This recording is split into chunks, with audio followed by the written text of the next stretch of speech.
Boa noite. Bom, invariavelmente eu não tenho muito tempo, né, pra ficar editando, gravando vídeo, né, devido às minhas responsabilidades, tudo que eu tenho que fazer, né, estudar e etc. Eu tô trazendo esse vídeo, né, eu gosto de trazer vídeos de impacto, né, que realmente tenham, assim, alguma coisa a oferecer, né, porque ficar fazendo vídeo por fazer não é muito minha praia. Eu tô um pouquinho maior, né, como vocês podem perceber. Eu entrei aí numa rota aí pra ficar freak, né? E vamos lá, né? O ângulo não tá muito bom, mas tô bem grande.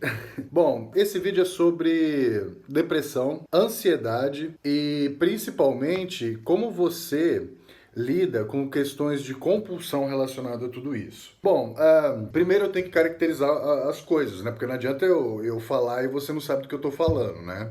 Muitas vezes te passam as informações erradas, né? E você não sabe quem fala a verdade, né? Mas eu aqui, como eu sempre me proponho, né, esclarecer as coisas, não vou deixar de fazer nesse vídeo. Então, qual que é a diferença entre compulsão, a depressão e a ansiedade? A depressão é um estado, né, em que você não tem energia, né, você não tem ímpeto, né? Então, essa é a primeira caracterização que a gente tem que fazer. Ela pode ser decorrente ou de um burnout. O que é um burnout? Um burnout é quando você tem um excesso de estímulos e, mediante esses excessos de estímulos, você mesmo procura ficar em silêncio, ficar num lugar que não tenha muita luz, muitos estímulos, né? Isso é um processo natural do ser humano e deve ser respeitado. E isso não é depressão, tá? Isso é um burnout, ok? Então, assim, eu coloquei junto para quê? Para vocês entenderem a diferença logo de cara. Repetidos episódios de burnout podem sim levar a um meltdown, que aí é um colapso do sistema nervoso. Geralmente, esses burnouts, eles são acometidos, né, por uma sequência muito grande, né, de estímulos e de adrenérgicos, né, nootrópicos. Aí chega uma hora que o seu cérebro não aguenta mais e ele tem uma espécie de queda de chave. Quem entende de eletricidade aí vai saber o que eu tô falando. Mas aí você tem um episódio depressivo momentâneo, mas isso não é depressão, ok? O que é depressão, então? A depressão é um estado químico, né, onde você não consegue realizar, digamos assim, as coisas mais básicas do seu dia, e esse estado persiste. Agora, como que eu vou saber se eu estou deprimido, se eu estou em burnout ou se eu estou em meltdown? Bom, basicamente, se você teve vários episódios de burnout, você está em meltdown. Porém, se você não teve um excesso de estímulos anterior a essa depressão, provavelmente você está com depressão. De repente, do nada, né, você nem estava estudando para vestibular, nem estava em época de prova, né, nem estava se utilizando de estimulantes, Ritalina, Venvance, etc. E você, pum, de repente não tem mais vontade de viver, só pensa em suicídio. Isso é um episódio clássico de depressão. Tá, então delimitamos isso. Mas e aonde entra a ansiedade nessa história? A ansiedade, né, ela tem dois tipos. Ou é uma ansiedade que te leva à compulsão por causa de repressões, digamos assim, da sua criação, de todo o histórico seu, etc.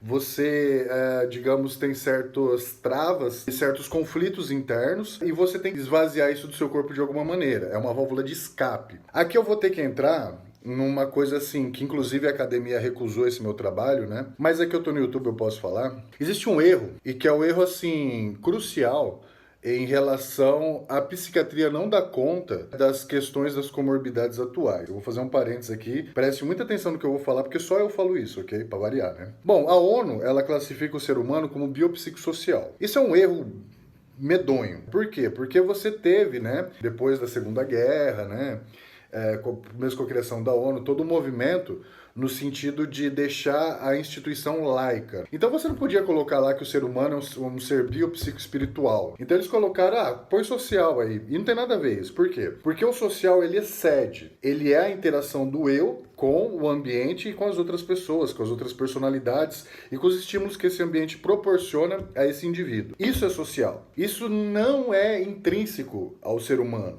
O que é intrínseco ao ser humano É o estado dele biológico, é o estado dele psicológico, é o estado dele espiritual. E assim, como que eu vou colocar isso de uma forma acadêmica para você entender? A única pessoa que conseguiu realmente me responder isso, né? Porque eu tive que ir na teologia, não teve jeito. É um cara chamado Anton LaVey, né? Então o pessoal fica me perguntando aí por que eu insisto tanto nessa história do satanismo, né?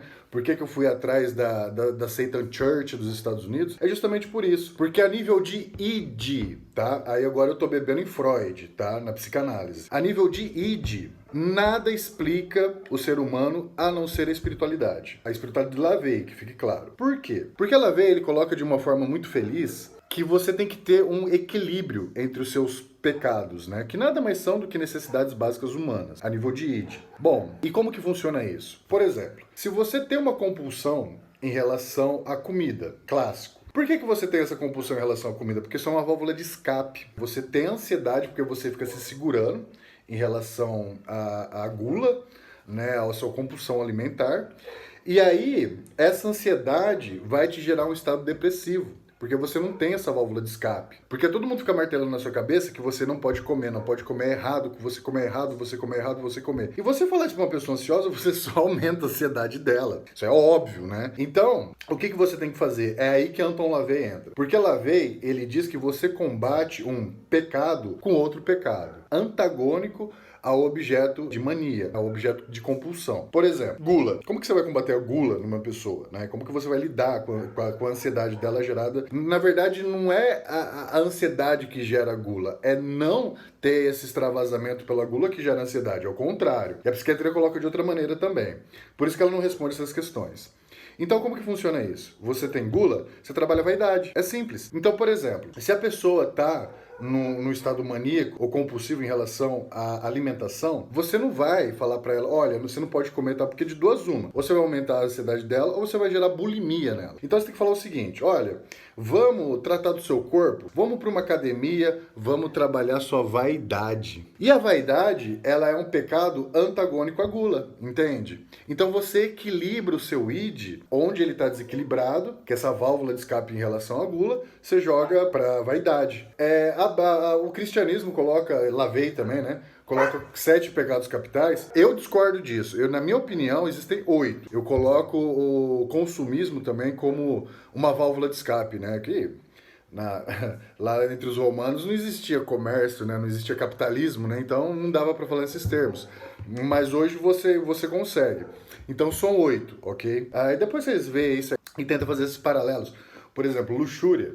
Você combate a luxúria com avareza, porque você sabe que sexo, né? Mesmo que você tenha que... Mesmo que você não contrate, né, uma moça aí que trabalha com essas coisas, né? Você vai ter que gastar dinheiro, você vai ter que ir uma balada, vai ter que pagar um jantar, ou então a menina vai ter que se arrumar e tal. Então essa busca constante, pelo esse regozijo, né, que seria... através da luxúria, né? Essa válvula de escape, né? Que seria o sexo, a luxúria, você combate com a avareza, por exemplo. Ou então a preguiça, né? Ira. Entende como é que funciona? E por que eu uso esses termos? Porque se a gente for analisar a psicanálise, a gente acha paralelos na espiritualidade. Então, por exemplo, a nível de id, a gente trabalha LaVey, Anton Szandorf LaVey. Agora, por exemplo, a nível de superego, seria um eu superior, né? Aí a gente já vai ter que ir no sânscrito, né? A gente vai ter que... A teosofia, ela trabalha esses termos, mas só que se você realmente quiser entender esses sânscritos, né? O Atmamana, que você vai ver lá em Bhagavad Gita, etc., que é o eu superior, aí você já vai ter que estudar as teologias hindus. E se você quiser trabalhar o ego, que é, digamos assim, a sua alma, mas a alma do jeito que a Blavatsky fala, tá? Que é uma alma mais, assim, relacionada à psique. Não essa alma cristã, que é outra definição de alma, tá? Isso aí não tem nada a ver. O que eu tô falando aqui é da alma que nos foi apresentado pelo pessoal da Ordem Branca, de Krishnamurti, mas isso aí é outro papo, eu não vou entrar nesses pormenores que eu acho que eu vou bagunçar bastante a cabeça dos médicos com esse vídeo.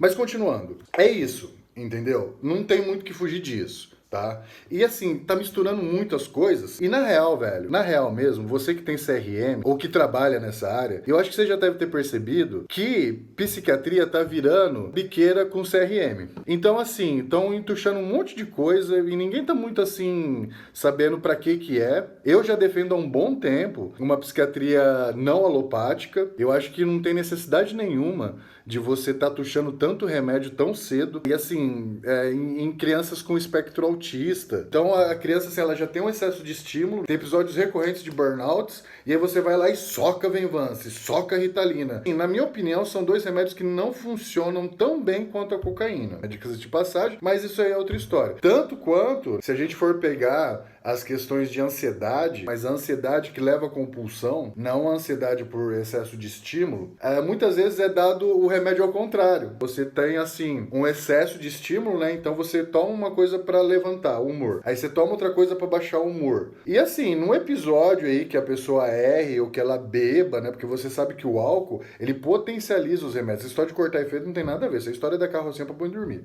Tem muita coisa errada.